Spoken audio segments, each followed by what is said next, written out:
Have you ever been detangling your hair and wondered, am I losing a lot of hair?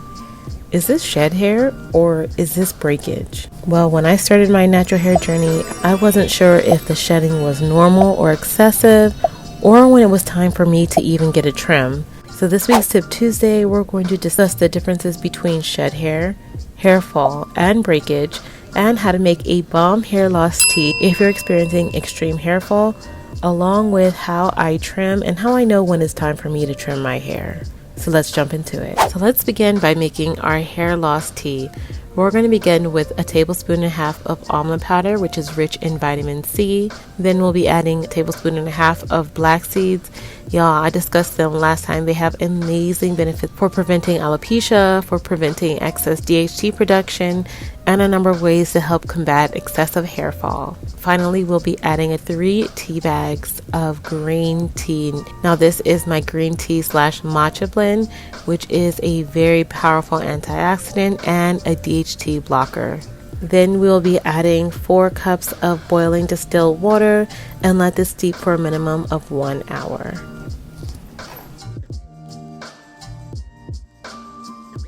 So I still have my hair in the twist from last week. I actually just took down the protective style to give myself a nice hot oil treatment before the shampooing process.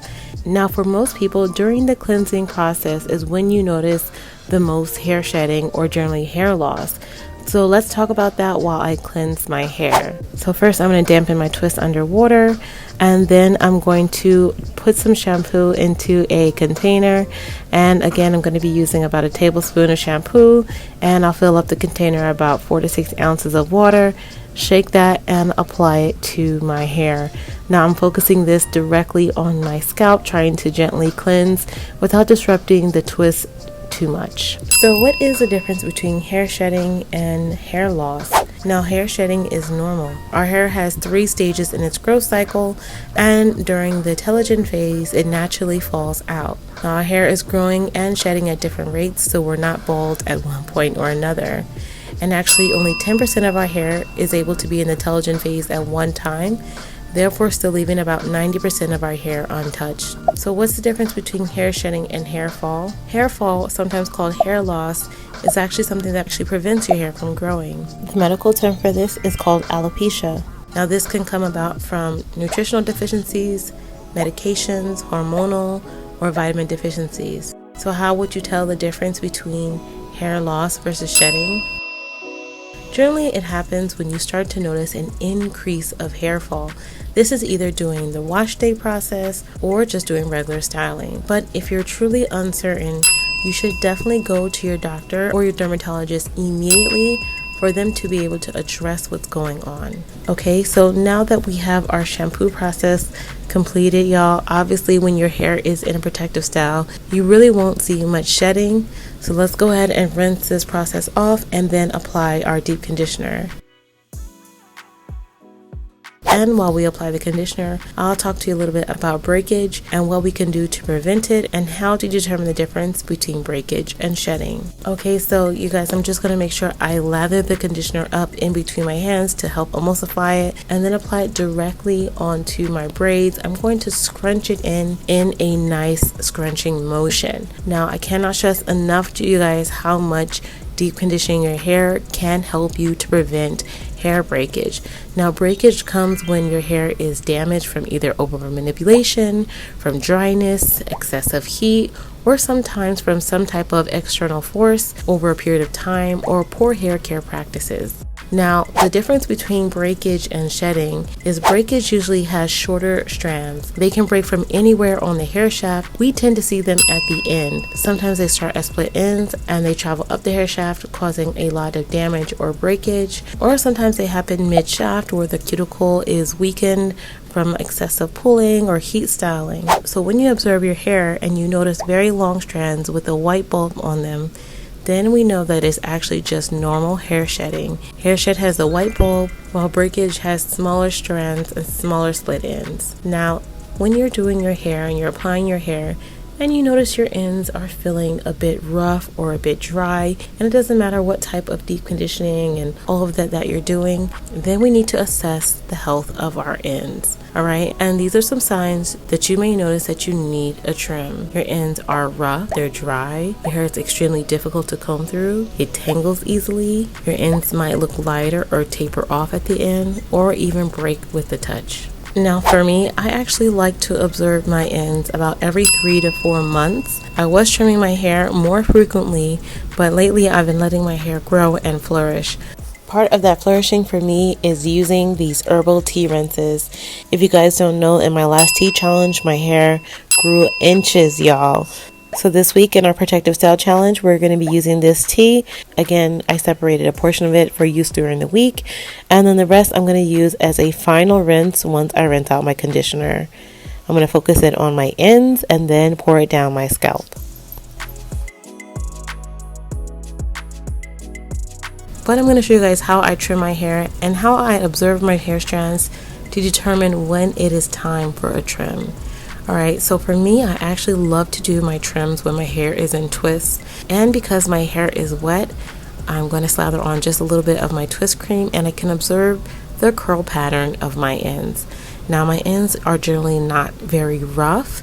I have very minimal split ends, and that's because I keep my ends stretched and protected. And also I like to examine them to see if any of my curls are out of whack or it's not curling correctly. So take a look at some of these ends right here. This tells me that the hair is tapering down, it's thinning out at the ends, and it needs to be trimmed. Now I've heard some cases that just because the ends are tapered at the end doesn't mean it necessarily is damaged, which can be true because hair grows again at different rates, and so we want to make sure we're not cutting away or trimming away anything that might be fresh and healthy. But as you guys can see, the curl pattern in these areas are completely off, which tells me my hair is not as healthy as the other part, and so I'm going to go ahead and trim that off. Now I'm going to do that again for each and every twist. Add a little twist cream, observe the curl, observe the ends, and then trim as needed. Once this process is complete, I will put my hair into a ponytail to help stretch the twist, and then put a silk scarf over my hair strands for the night. Now this is key for helping my twists to retain their freshness and not look crazy over the next couple of days. Because remember you guys, I'm trying to wear these twists for a minimum of 2 to 3 weeks. Alright, so once it's morning, I'm going to style it for you guys and then get on with our wonderful day.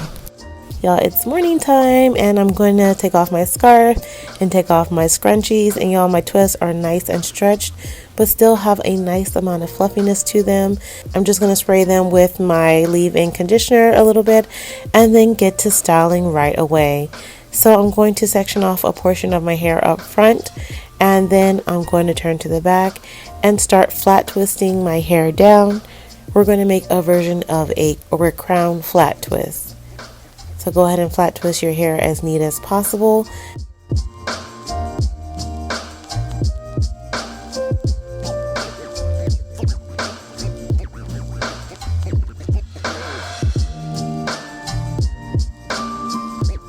And then once you get to that left side, go ahead and twist it all the way down to the end.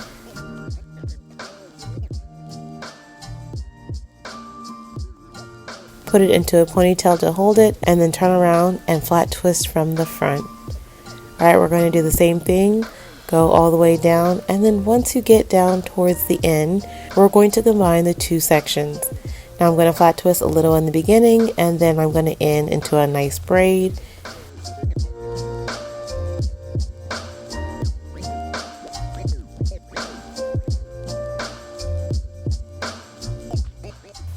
Then I'll use my bobby pins to pin it up in a circular fashion. And I'm going to give you guys a nice 360 so you guys can see what I'm talking about. This style is so pretty and so elegant. I absolutely love it. And I'll be heading off to work. So make sure you guys stay tuned for another Tip Tuesday for next week as we explore week 5 of our Protective Style Challenge. See you then. Bye.